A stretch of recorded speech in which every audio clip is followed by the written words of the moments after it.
The KBO Hurricane is an e-bike that looks like it was designed by someone that hates e-bikes. And that may be a good thing for the right person. Keep watching this video to find out if you are one of those people. Welcome back to We Tread It, where we are reviewing all the latest and greatest products that you see in your social media feed and just wonder, are these things any good?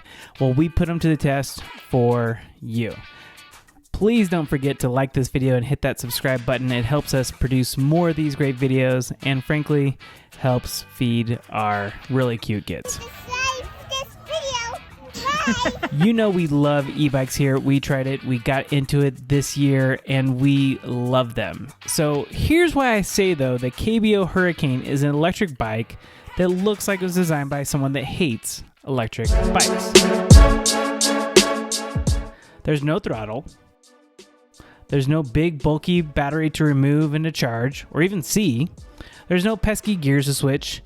And it does come with something that every single electric bike owner watching this video right now would love to lose: the weight. Now, I'm not talking about the freshman 15 here or anything like that. This bike weighs an astonishing 36 pounds. Yes, you heard that correctly. I'm testing another e-bike right now that weighs over 90 pounds.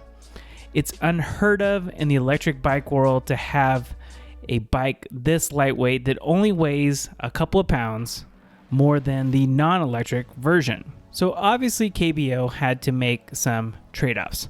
Now, this is going to sound like a bashing here at first, but I promise you that it's not. So just keep watching to find out the final verdict. But I think it's really important for you to understand what they had to trade off and what the consequences, both good and bad, were when they decided to make those trade-offs. All right, so let's dive in. Number one, the integrated battery. So there's no mechanism to actually remove the battery. It's built into the frame. This actually makes it look really cool. It makes it look like the stealth e-bike that they advertise. And I wish more companies would do this. It's obviously a little bit more of a pain to manufacture this way, and also a lot bigger problem if something goes wrong with the battery. You can't remove it and replace it. But this bike at just over $1,000, you probably are not going to be wearing out the battery before the bike. All right, another thing that I had no idea what it even was before I tried it was the belt drive.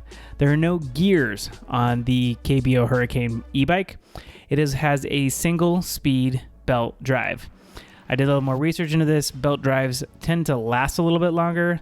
They tend to be a little bit more reliable, and you don't have to worry about switching gears and maybe getting something off your chain. There is no chain. It's actually a nylon type piece of fabric thing, I don't know what else you call it, that is right here. All right, another thing that the KBO e-bike is missing is a throttle. Now, if you're gonna build a stealth e-bike, you need to build it without a throttle. Here's why. I've been riding my e-bike and not pedaling, and people know I am riding an e-bike. I'm more like on a moped than I am on a bicycle. If you want a bike that doesn't look like an e-bike, then check out something like the KBO Hurricane, because this does not have a throttle. You're going to have to pedal to get where you're going. All right, the other thing that KBO had to make a trade-off on is the motor. Now, something like the KBO Breeze, which I did a review of, and I really like this bike. I actually gave it to my father-in-law as a retirement present, and he loves it, has a 750 watt motor. This motor is a lot smaller. It's only 250 watts. So what does this all mean in reality? Well, the biggest thing that you'll notice are two things: the lack of gears and the motor / no throttle. Now, the lack of gears, I didn't realize how much work it was to only have one gear. If you've ever ridden like a fixie and had to go up a hill, it's super hard. Now, here is me just trying to take off and get going. Even at pedal assist level 3, there's only 3 levels of pedal assist. That's not that big of a deal here, but it still takes a little bit of time to get going. Watch this. And here is where pedal assist finally kicks in. You are definitely going to get more of a workout on the KBO Hurricane than you will on any other e-bike that I have tried. That's okay. If you want to have a workout, that is okay with you. But if you're going to be going up and down a lot of hills, this is a straight road bike. It is not designed for that. The other thing is that you're just not going to get up to a maximum speed super quickly. It's just more work to get going and to get going fairly fast. But once you get up to, 4 or 5 miles an hour, it's actually pretty smooth sailing. The other things like the integrated battery, the belt drive, no throttle, you won't actually notice that much. And that's okay. Overall, if you are just going to be commuting on a very flat surface, this would not be the worst bike to have. Now, that's not the most glowing endorsement, I know that, but let me show you what it's like to just pick up the KBO Hurricane.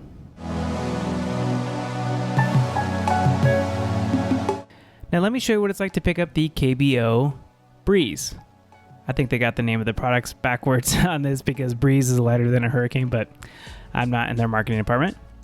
It's nearly impossible to pick up a bike like the KBO Breeze. Think about even traveling with it or carrying upstairs to work or your apartment. It's next to impossible. So a really easy way to think about, is this the right bike for you?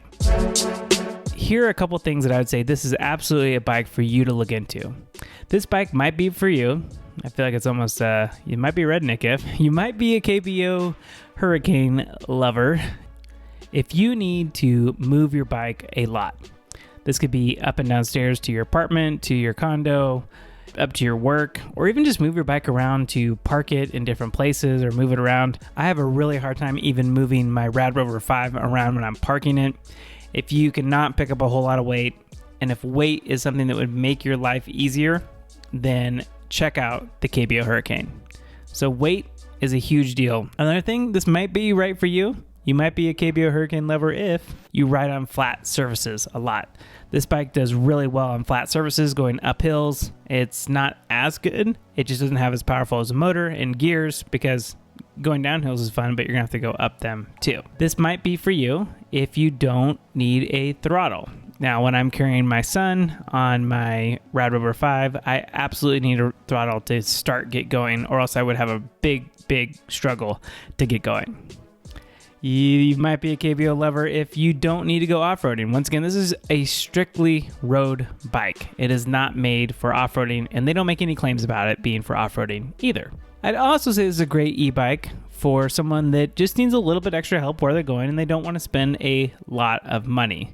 And, going more than 5 miles or so on this may be a little bit more than you would like to go on a road bike with not a whole lot of power, not a whole lot of pedal assist. But if you just need to go a couple miles here and there and want to take a bike with you, this could be a good way of doing it.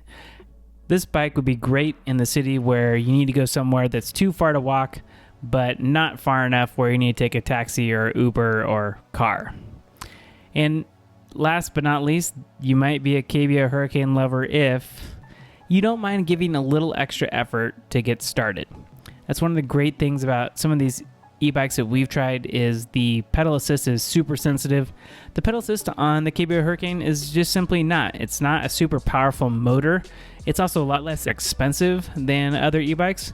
But if you just want a little bit extra help and still want some exercise, this could be a good bike for you. Now let's turn to who the KBO Hurricane is not for. And I'm once again not dissing on the KBO Hurricane here whatsoever. There's nothing here that they claim to be that they don't live up to.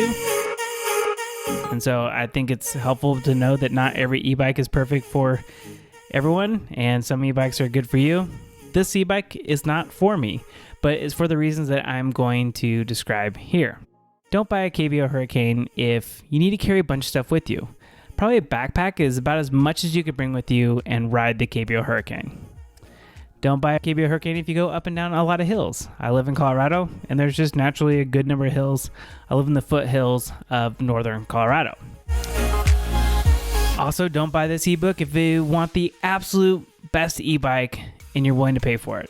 If you want to pay more money, there are better e-bikes that cost more money, and you can get a higher end e-bike. If you're expecting a $1,000 e-bike to perform like a $2,000 e-bike or even a $1,500 e-bike, don't complain about the KBO Hurricane. It is just over $1,000, And it doesn't have some of the bells and whistles that bikes that are $500, $600, $700 more do have. Don't get the KBO Hurricane if you do not need something lightweight and small. I'm able to pull my KBO Breeze and my Rad Rover 5 into the garage. I don't need to carry it ever. The most I need to do is maybe put it on a hitch, which I'll do a review on that here shortly. But if you don't need something small and lightweight, then don't get this bike. Now, I know I complained a lot about some of the things here, but the KBO Hurricane is not a bad bike. And I'll admit, I'm spoiled. The very first e-bike that I ever tried was a Rad Rover 5. It's America's #1 selling fat tire e-bike, and it's a great bike. It's almost $2,000 the way that I have it loaded up, but it's the first e-bike that I ever tried. That's like, you know what, hey kid, drive a Porsche for the first time ever, and then I want you to drive a Honda Civic for every day after that. That's a little bit what the KBO Hurricane is like. It's like I was introduced to driving with a Porsche, and now I have to drive a Honda Civic all the time. There's nothing wrong with the Honda Civic. There's nothing wrong with it whatsoever. In fact, I took the KBO Hurricane to a charity golf tournament that I did just to get some other guys' opinion on the electric bike. None of these guys had ridden an electric bike before, and they loved the KBO Hurricane. And several people wanted to take it off my hands, which is funny, but they didn't know what other electric bikes were like. So one way to think about this, if you just want a slight upgrade of your regular bike and you want something that's lightweight and doesn't look like an electric bike, this bike could be for you. But if you're looking to get a $2,000 value out of a $1,000 bike, the KBO Hurricane is not for you. I really like my KBO Breeze. It's so much fun to ride. If you can handle a little bit larger of a bike, I think that is a much better bike overall. It just has more versatility, but once again, it all comes down to weight. If that's important to you, check out the KBO Hurricane. It's incredibly lightweight. I couldn't believe that it was actually that lightweight, and I didn't even have to strain myself to get the bike out of the box like I did with the Rad Rover 5 that everyone made fun of me on YouTube about. So hope you enjoyed this review of the KBO Hurricane. If you have any questions or comments, please leave them below. Did you like this video? Make sure to give it a thumbs up. Make sure you hit subscribe, and we hope to see you again real soon.